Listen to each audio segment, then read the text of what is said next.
Alright, let's see what else we got online.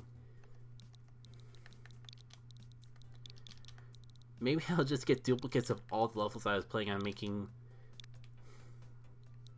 a video on anyways, and I can save myself a little bit of editing.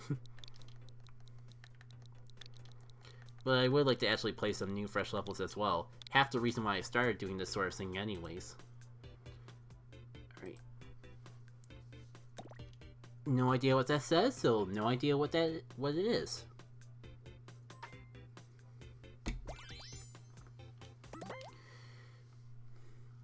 When I first tried to make metal, I thought I would make everything polished, but that's only if the world is bright. Yeah, and from a little bit I've played with metal, I noticed like the exact opposite holds true too, where if everything's too bright and use a metal texture, actually I might be thinking of neon. Neon and brightness don't work well at all. I mean, like, the language barrier could be an issue, but I think I got the general gist. Like, I figured out already that you use the chalk to draw, and I'm assuming I have to, like, make a line for the person to get to the end. Easiest way to figure out what these other buttons do is probably just to press them and see what happens. So ZR doesn't really do much from what I can tell. Okay, maybe ZL turns it into an eraser? No. I'm making the person act kind of funny, though. Okay. L and R kind of make them move left and right. And I'm still kind of getting a grasp on if ZL and ZR are also that way. But this seems like a pretty cool level if I'm understanding it correctly. One problem I can kind of see with it, and that's only for the sake of challenge, unless there's a limit on how much chalk I can draw, it might be a little too easy. But we'll see. Maybe add a small light source. Oh, you're all giving advice to each other. That's great in of itself. And anyone who's actually made levels in Game Builder Garage is probably more qualified to actually give advice on how to make stuff in it than I am. If only because, like, I'll admit, like, I bought this game with the intent to make stuff in it, but I've only made, like, one game, and haven't really got too far beyond I haven't even gotten for all the interactive lessons yet. I've been so caught up in actually just fighting levels and playing them. Alright, what was the button that actually... I thought there was an eraser button. Okay, maybe the challenge is in not screwing yourself over.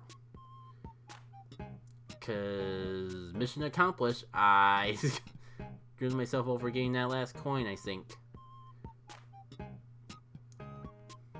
Can I at least get myself back up the way I came?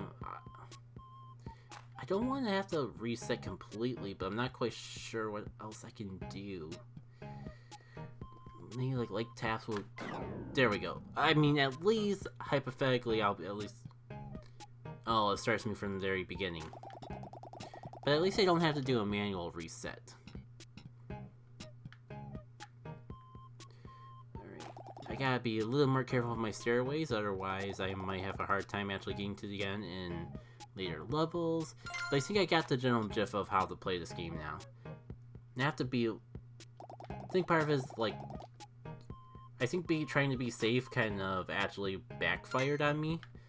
Because now I can draw my way back up and be out of that mess. Yeah. Oh, okay.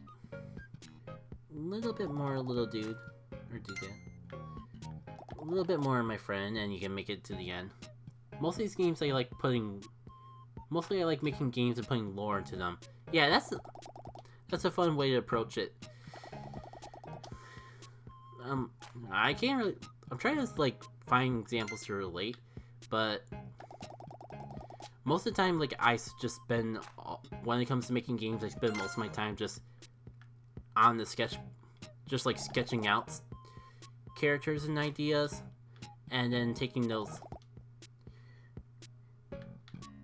like, I went to school for programming, and the programming didn't quite click with me, so a lot of times I'm more focused on, like, drawing out not just characters and worlds and people, but trying to sketch out concepts as well. Okay, hopefully I didn't, like, make it too disorienting to get out of here. Except I forget that in Game Builder Garage, everything can wall jump, so I think we're just fine. But yeah, I can imagine it being pretty fun to make a game to, like, build out the lore, too. I can even think, like, actual video games that I did that a lot with growing up, like Smash Bros. I remember a lot of times Smash Bros. Melee, just, like, maybe partly because of the event challenge modes in that, I remember making up a lot of games. And then just, like, writing out story and all that to it. Also, I remember using Kirby Air Ride as a template for just storytelling a lot when I was younger, too.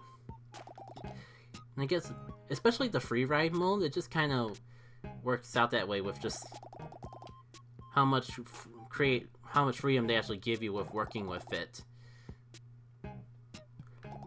Alright. Like, the ones... the enemies destroy the chalk. That's cool. And I will certainly make use of that to my advantage to avoid screwing myself over. Hypothetically. And it's kind of funny that it leads me right to the point I was about to make of... I kind of wish...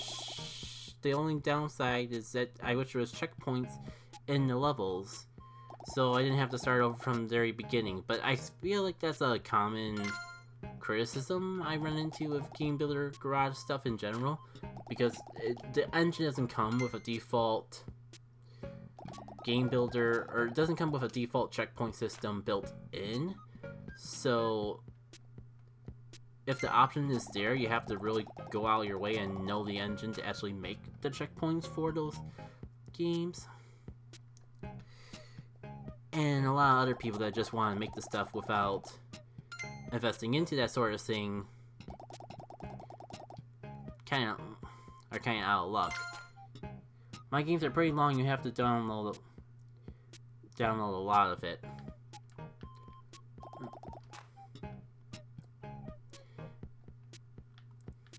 Yeah, so it's like one of those games that have like multiple levels to it. Right now, I'm really curious to see how far this goes. So I'm gonna be focused on that first and foremost.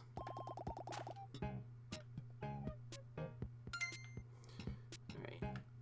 So the good news is, like, if I can avoid, if I feel like I screw myself over, eventually I'm gonna hit the limit. And I can eventually just start erasing the line like that. There we go. Only downside is I gotta pay a little bit of attention to where the line is, because I'm at the point where it's gonna start disappearing. I'm conflicted of how to feel about the stick figure jumping. I can imagine, like, it's a lot easier to program them just jumping up and down a whole bunch than to actually try to program walking on slopes and all that.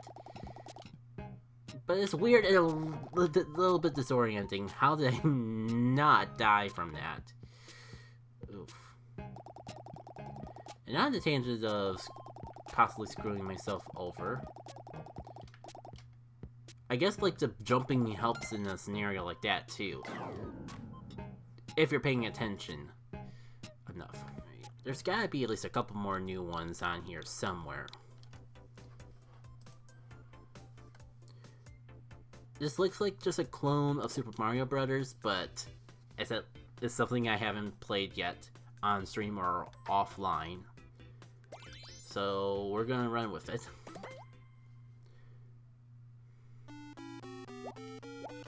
Well, okay, so I gotta admit, you managed to subvert my expectations. It is what I was expecting and not what I was expecting at the same time. Oh, and I just got the pun! Underwater pit! Okay, so I guess I'm not the only one who has witnessed this, work of art, we'll call it? I do gotta give them props for recreating the underwater theme fairly well. Oh, my arrows go through the walls. This is really broken. They probably had to do this note by note, because I'm pretty sure Nintendo wouldn't, include Mario. Well, no, that's what I was saying. That's what I was saying, Classy. The joke is that it's an underwater pit. But the character is Pit. I'm sorry I didn't convey that well when I was mentioning it before.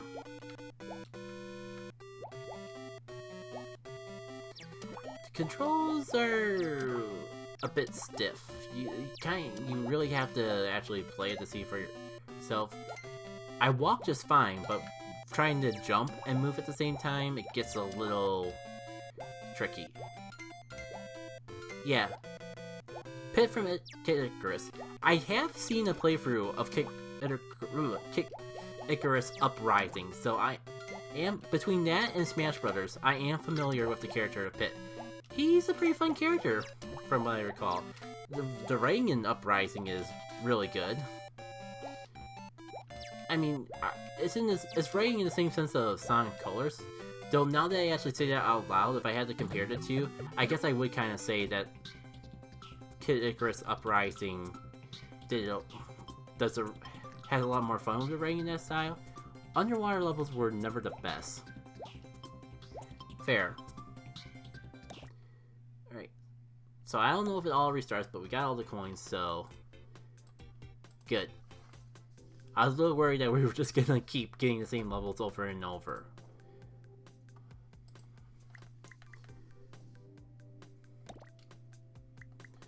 Alright. I got 4 more before I have to be a little selective and start deleting things.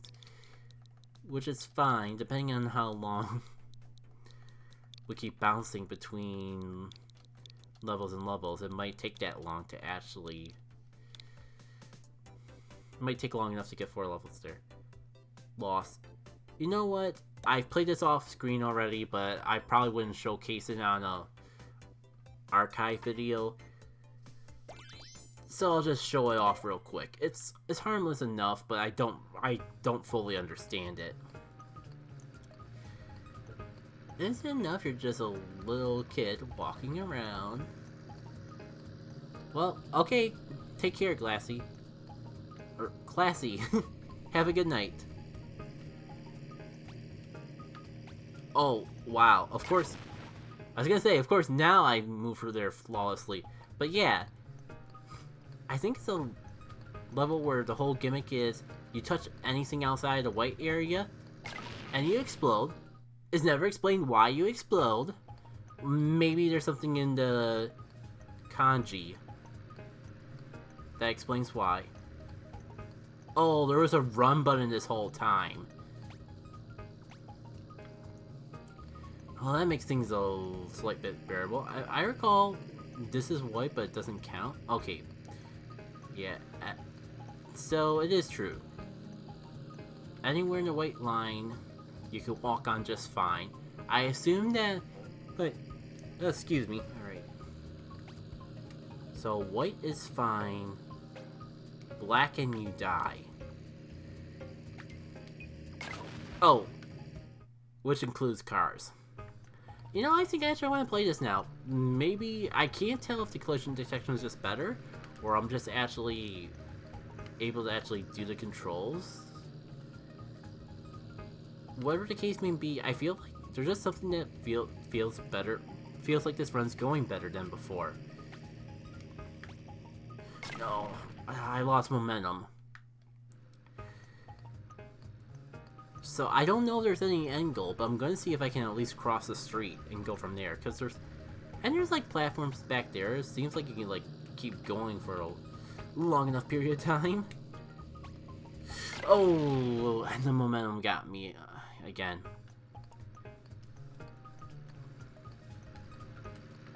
Let's see. Let's give this another go. I think stopping is half the issue. Woo! I crossed the street. That's a victory in itself for me. Like I said, that's a victory in itself for me.